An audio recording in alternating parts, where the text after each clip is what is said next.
For antiwar.com and Chaos Radio 95.9 FM in Austin, Texas, I'm Scott Horton, and this is Anti-War Radio.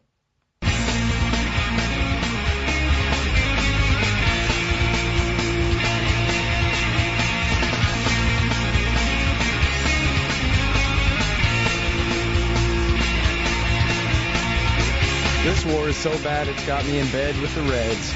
I'm putting aside every issue that I have. I don't even care really what your stance is anymore about immigration or abortion or government schools, the welfare state, or anything else.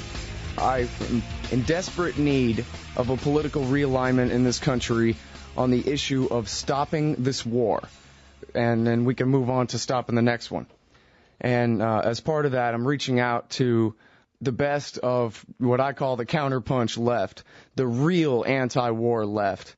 And a good example of that is my guest today, Anthony Arnove. He's the author of a book called Iraq, The Logic of Withdrawal, and is the co-author with Howard Zinn of Voices of a People's History of the United States. He's got a great article at the TomDispatch, Tom Englehart's site, and we also ran it on antiwar.com 4 years later and counting. Welcome to the show, Anthony. Thanks for having me on, and thanks for posting my article on antiwar.com. Well, it was a really good article, and it's just the kind of thing we like at antiwar.com. We're all plumbline libertarians, but we try to feature the very best of the left and the right, and that article definitely counts. Basically, what the point of the article is that we're counting the dead in Darfur, but not in Iraq, when the dead in Darfur have basically nothing to do with the United States, whereas the dead in Iraq are because of the United States. Yeah, it's a very interesting lens to view the world through. But our media and a lot of people in this country seem to be systematically ignoring the death for which our government is the most responsible, the deaths in Iraq, and paying a lot of attention to deaths in Darfur, which, of course, are a humanitarian concern. But the claim of those who want us to pay attention to Darfur is that the U.S. is responsible by not militarily intervening. So, in effect, they're calling for a more imperialist United States posture.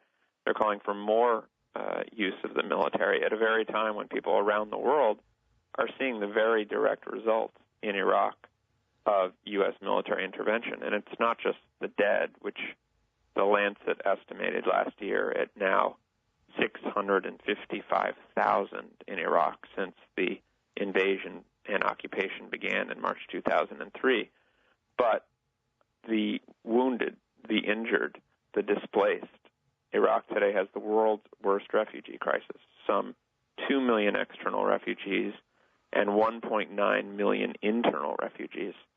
People completely uprooted, their lives shattered, unemployment skyrocketing. Wait, let's stop right there with the refugees.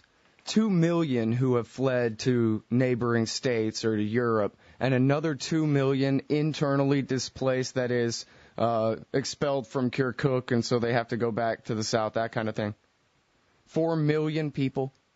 4 million people, and then add the dead, and you're talking 1 in 5 Iraqis dead or displaced, uprooted completely from their communities, their 20%. lives shattered. 20% of the population. And by the way, it's actually, closer to 18-19% of the population if you include the dead. If you're looking only at the internal refugees, it's more like 15-16% external and internal refugees. And on top of that, 2 million have fled the country. Ask the question, how many of those came to the United States last year? 202. So we've created this refugee crisis and are providing absolutely no assistance to those refugees we've caused to flee Iraq and caused to flee their communities because of the terrorism of the occupation and the civil war that we've created there. I just read something in Mother Jones yesterday about people, not only people who are Iraqi refugees who are trying to flee the violence, but people who worked for the U.S. occupation Vichy government and now are in trouble. Now they're having their lives threatened, their families killed off. And so even those people, even the people who were the most pro-American when the war began and risked their lives to help the United States occupying force, even they can't get into the U.S. No, that's absolutely correct. And translators, journalists, people who have worked at all levels of Iraqi society in any degree of cooperation with either the occupation government or contractors or media outlets that have a base in Iraq are being abandoned. Just goes to show you that the entire project of America building a new government there is already over. Absolutely. I mean, the situation is at every level riddled with corruption. At every level is riddled with a complete contempt for the life of Iraqis. What's so interesting is that we said we're going to bring democracy to Iraq, which is a joke. But then you look at the situation, and every day what we see is the United States is working to prevent democracy in Iraq, to prevent the Iraqi people from determining their own future and running their own lives, because it's very clear that the Iraqi people disagree on many things, but they agree on a few things, most fundamentally that they want the United States to leave.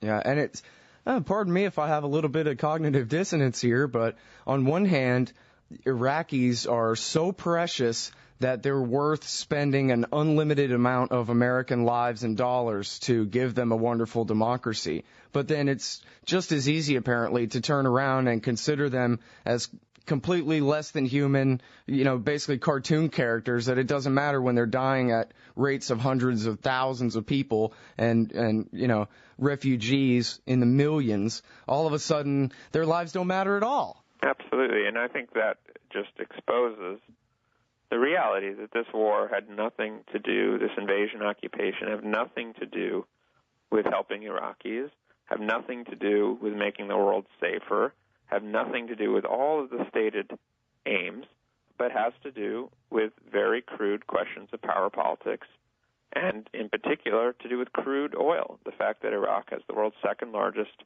reserves of oil, sits in a region with two-thirds of world oil reserves, sits in a region with most of the world's natural gas reserves and its most important shipping routes for energy resources of the region, and that is a global choke point for empire. And the United States is determined to control those energy resources and to prevent the emergence of any what they call peer competitor, any country in the world that could challenge the enormous distance that exists between the United States and other countries in terms of its role as the world's sole superpower, its role as an economic superpower. And the U.S. understands that other countries that could emerge as peer competitors are far more reliant on the energy resources of the Middle East than we are here in the United States, where we get our oil from many other sources, including Venezuela, a topic for another discussion. Very well said. So your point is that the policy is really keeping that oil out of the hands of others rather than just stealing it for ourselves. Absolutely. It's about control. It's about using oil as a weapon. The irony is that the United States says we won't allow any other country to use oil as a weapon, but they're quite determined to use oil as a weapon themselves. Right. Okay, now before we get too far off of the refugee crisis in Iraq here, again, 2 million people who have fled Iraq, almost another 2 million who are internally displaced.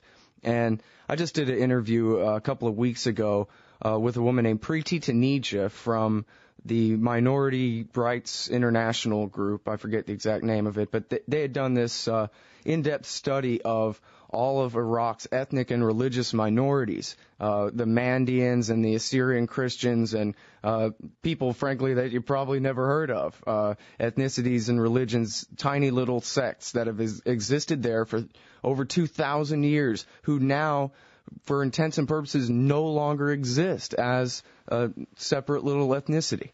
It's a very important point, and it's a reminder that we have to step back from the situation in Iraq and not look at it through the very simple black and white lens that's given to us by our government and by the establishment press. They want to talk about Iraq as if there's a simple divide between Sunni and Shia, And that explains the violence. That explains the problems.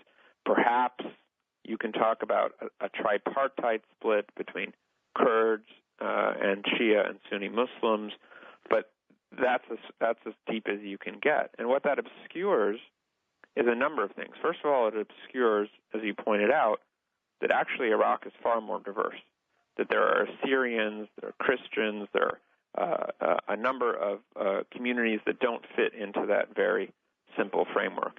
But moreover, it obscures that there are political and class divisions among Sunnis, among Shias, among Kurds, and that those are divided communities. They're divided by class, they're divided by politics, they're divided by their relationship to the occupation, so that there are all kinds of divisions among Sunni, among Shia, among Kurds. Also, they talk about a Shia crescent in the Middle East, and in particular you hear this new belligerence about Iran and about Syria. But of course what that ignores is that there are divisions between Shias in Iran, which is Persian, which is not Arab, and Shias in Iraq, who are Arab.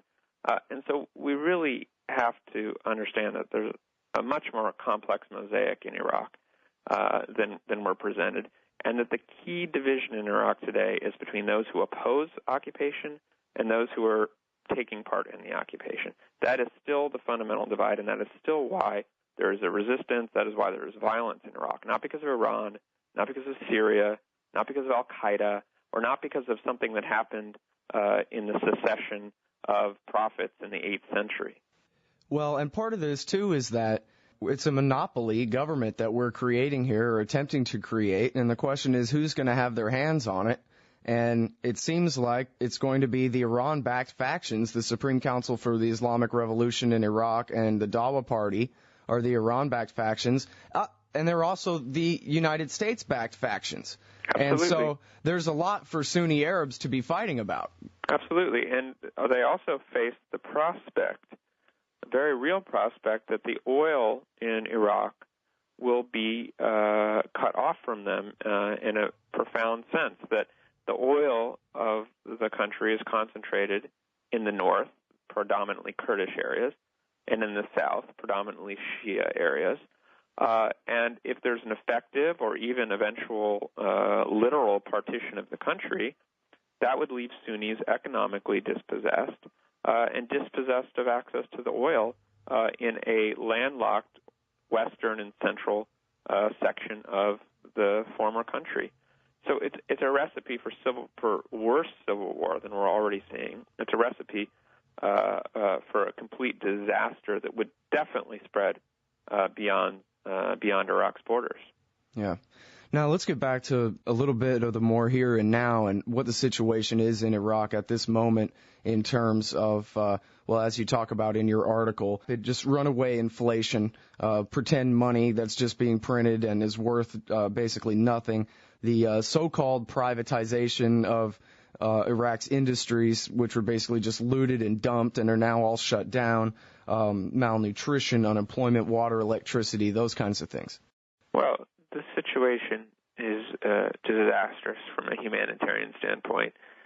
There's less electricity, less access to safe drinking water, higher unemployment, less job security, much greater malnutrition today than there was before the U.S. invasion in 2003. But recall that the baseline in 2003 was already abysmal because of more than 12 years of the United States, with the cooperation of the United Nations, subjecting Iraq to comprehensive sanctions that bled that country, didn't affect the political elite, the economic, the military elite, did not affect Saddam Hussein or the Ba'ath Party officials, but hurt the most vulnerable in Iraq society to the tune of perhaps 500,000 excess deaths of children under 5.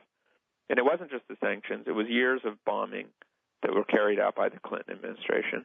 And before that, the destruction of the Gulf War, the destruction of the Iran-Iraq War, which the United States encouraged, and before that, all of the years of suffering under the dictatorship of Saddam Hussein, who was backed by the United States.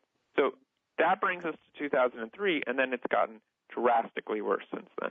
Yeah, and I just wanted to emphasize there the point that you made about the Gulf War.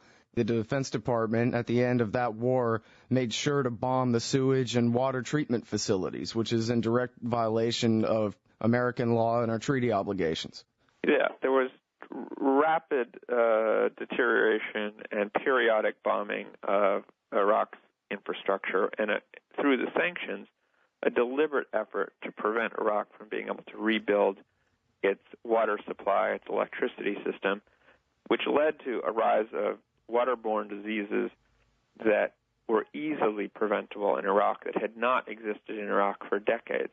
And really, that is a form of targeting the civilian population that is a violation of every law of war, but it's certainly, regardless of what the Geneva Conventions say or U.S. law says, completely unacceptable. Mm-hmm. And, you know, Madeleine Albright, she and the Clinton administration explained that the purpose of this is to make the people of Iraq so miserable that they'll rise up and overthrow Saddam Hussein.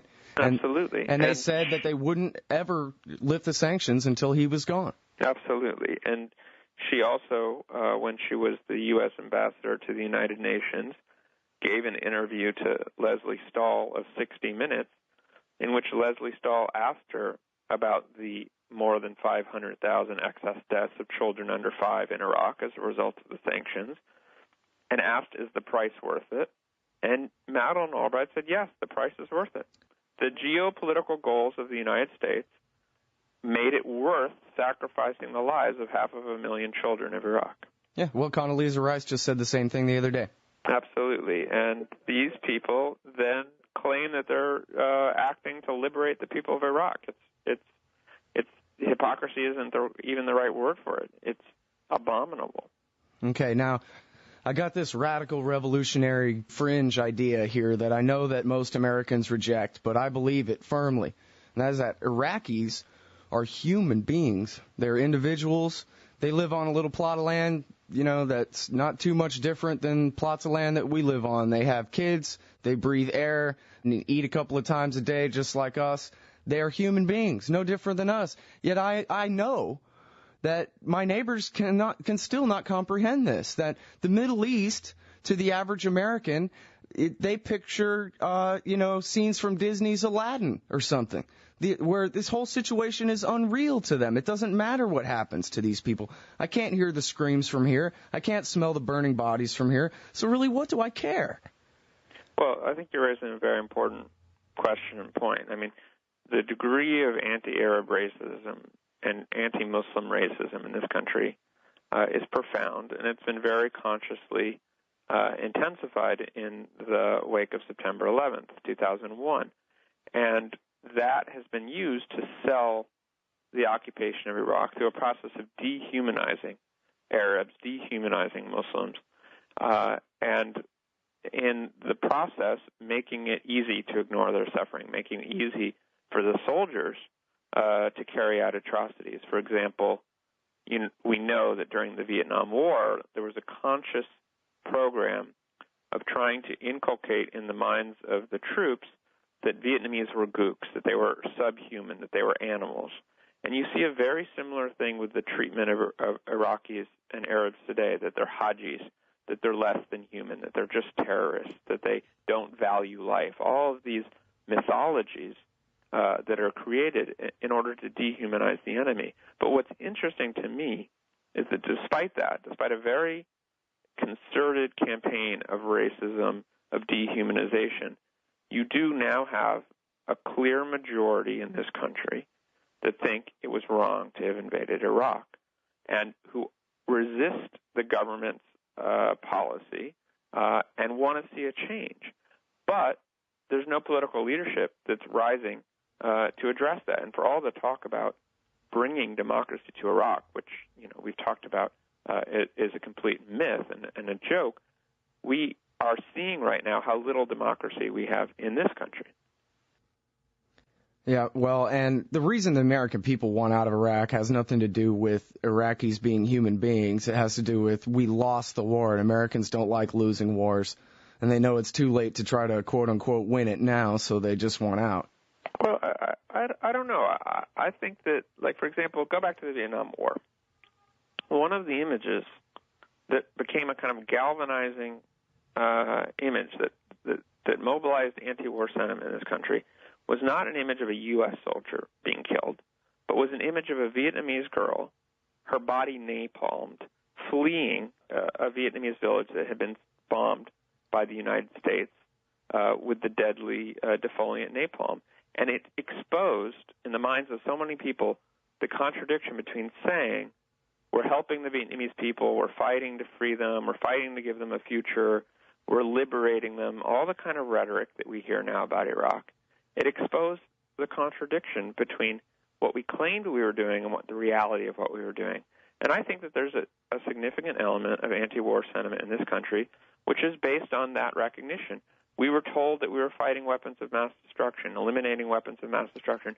We were told that Iraq was somehow connected to al-Qaeda and 9/11. We were told that the Iraqis were a threat to us. We were told that we were going to bring them democracy. And instead, they're seeing that the picture is completely different than that.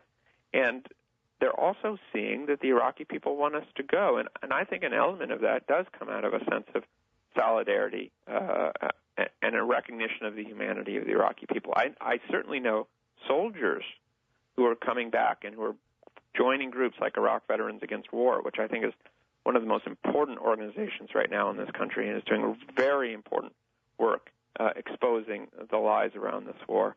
A lot of those soldiers, really what turned them was coming to see the Iraqis as human beings, coming to see that they had very real grievances, coming to understand that if we were subjected to occupation, if we were subjected to these kinds of policies, we would certainly be fighting back too. Absolutely.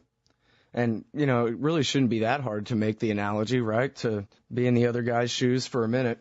Absolutely. I mean, when I went to high school and middle school and grade school, we learned all about how it was great to resist foreign occupation of the British, how those were, you know, heroes of our country for standing up against King George. Right. And then suddenly we're supposed to forget all of those ideas and all of those principles, even as we are acting as a foreign occupying power, denying democracy, denying self-determination, once again, to another people.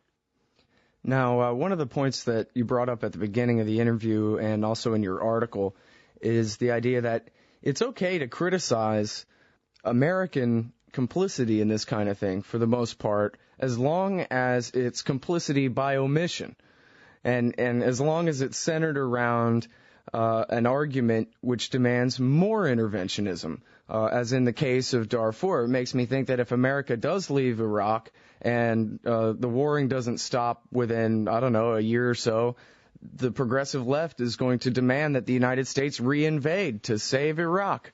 Absolutely. I think this point is so important. The idea that we are part of the solution rather than part of the problem is behind so much misguided thinking about Iraq, about Darfur, about Afghanistan, about a whole series of other problems. There's no understanding in our culture of the fact that as an imperial power, we're actually the problem, not the solution to humanitarian crises, and that what we really need to be talking about is not intervening more, but intervening less. And the situation of Darfur really plays into this because you have a situation where people are holding up signs on demonstrations saying out of Iraq into Darfur, as if you can somehow disconnect the situation, the mess we've created in Iraq, from the crisis that would be created if we intervened in Darfur, as if we're the U.S. military just exists to go around helping people. We're like the Boy Scouts, helping people cross the street. And it's based on the fact that we don't really learn in this country the history of our empire, and we don't learn the history of other empires. I mean, we learn a little bit very early on, a kind of superficial account of the British Empire in the United States, but not much beyond that. And I think that leads to this myth of American benevolence, this myth of the United States as a benevolent, not self-interested empire.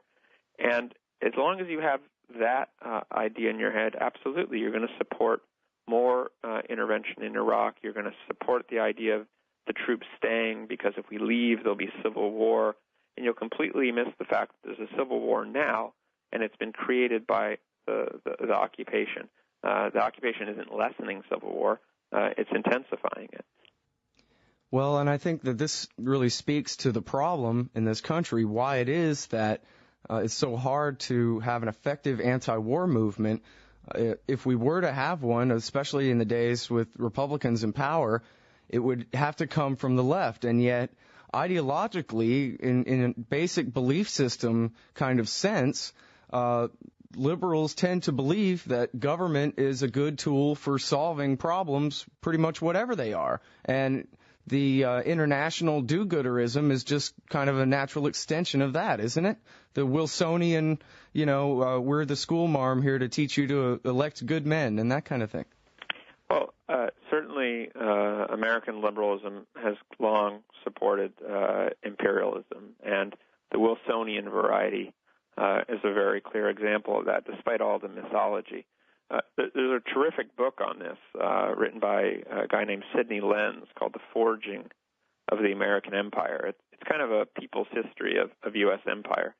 And it was recently republished with a new foreword by Howard Zinn, kind of bringing the story a little more up to date and tying it into Iraq today. And what you really come to understand is that U.S. imperialism has always been a bipartisan project. It's not a question of Republicans. It's not a question of Democrats. Both parties have been wholeheartedly supportive of U.S. imperial objectives. This doesn't begin with George Bush. It doesn't begin with his administration. It has a long history. And it's based on values that are shared quite broadly by liberals and conservatives. And really, the assumptions behind them are tremendously elitist, and really, I think, raise fundamental questions about the kind of society we live in, the kind of society we want to live in, because the consequences of empire have not just been horrible for people on the other end of the gun, the people who have the boot on their neck, people in Iraq, people in Vietnam, people in Central America and elsewhere that we've intervened. It's also had tremendous costs here at home in terms of our civil liberties, which are systematically curtailed in times of war, but also in terms of the economic and social costs. I mean, we see that very clearly today in Iraq. This war, a recent study by Columbia economist Joseph Stiglitz and Harvard economist Linda Blimes, is costing about $2.5 trillion, the occupation of Iraq and Afghanistan. $2.5 trillion.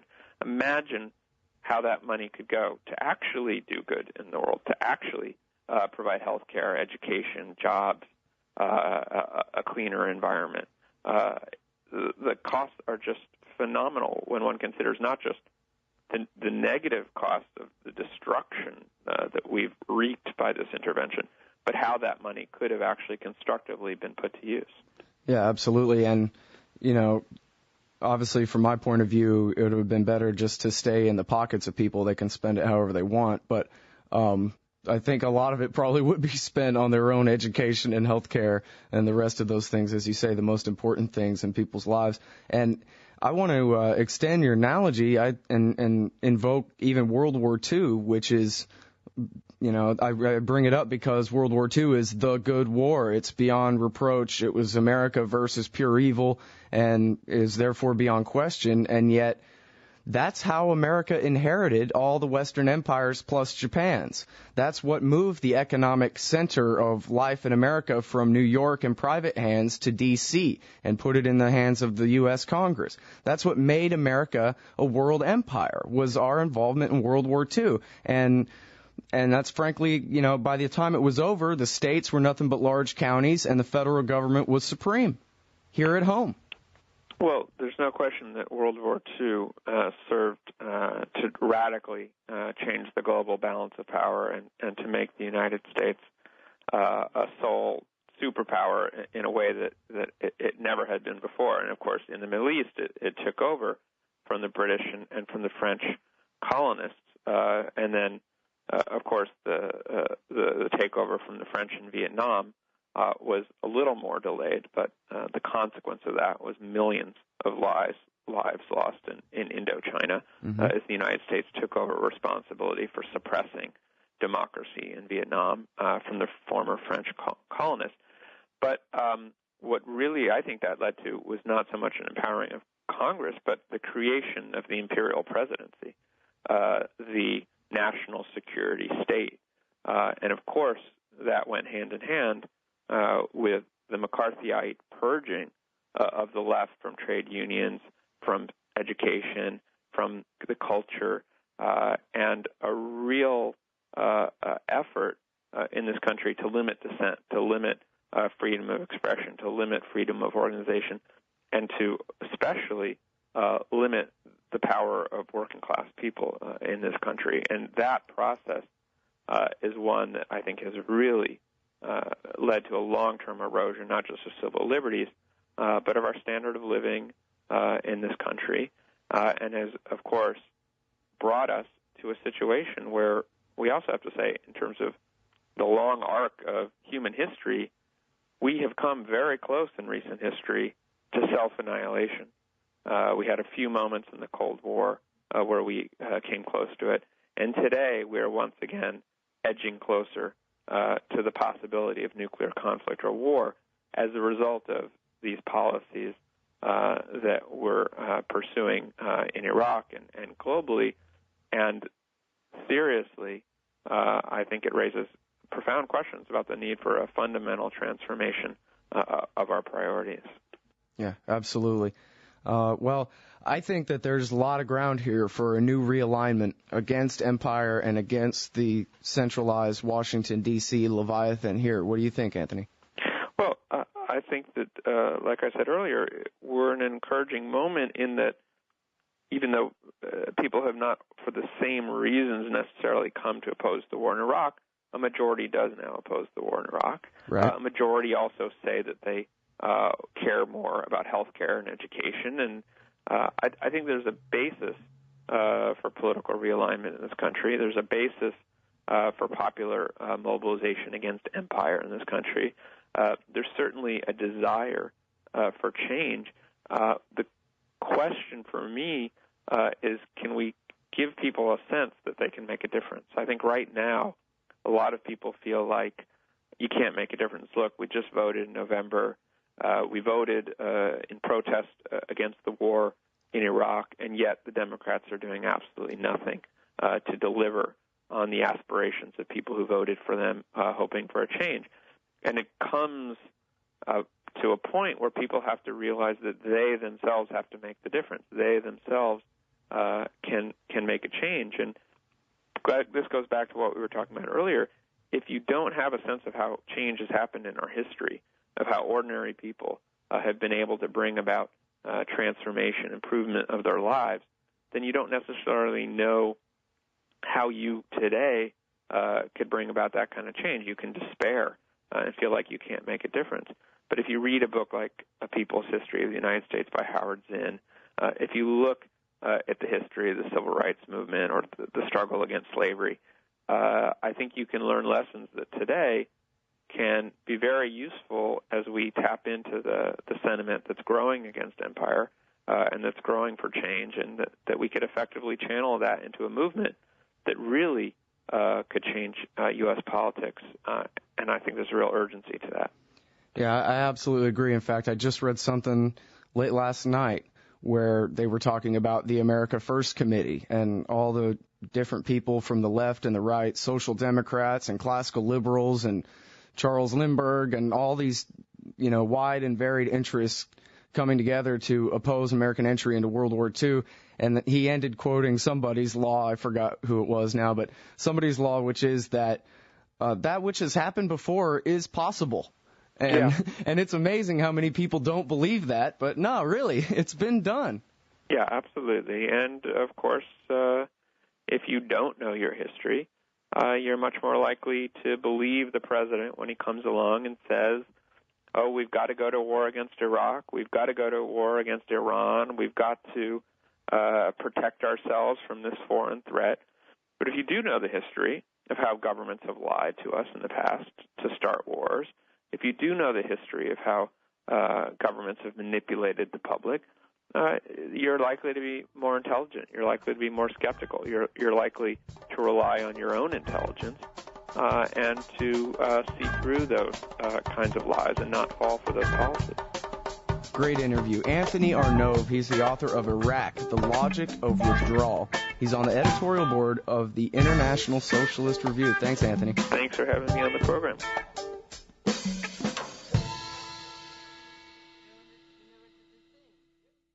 We have heard that 500,000 children have died. I mean, that's more children than died in Hiroshima. And you know, is the price worth it? I think this is a very hard choice, but we think the price is worth it.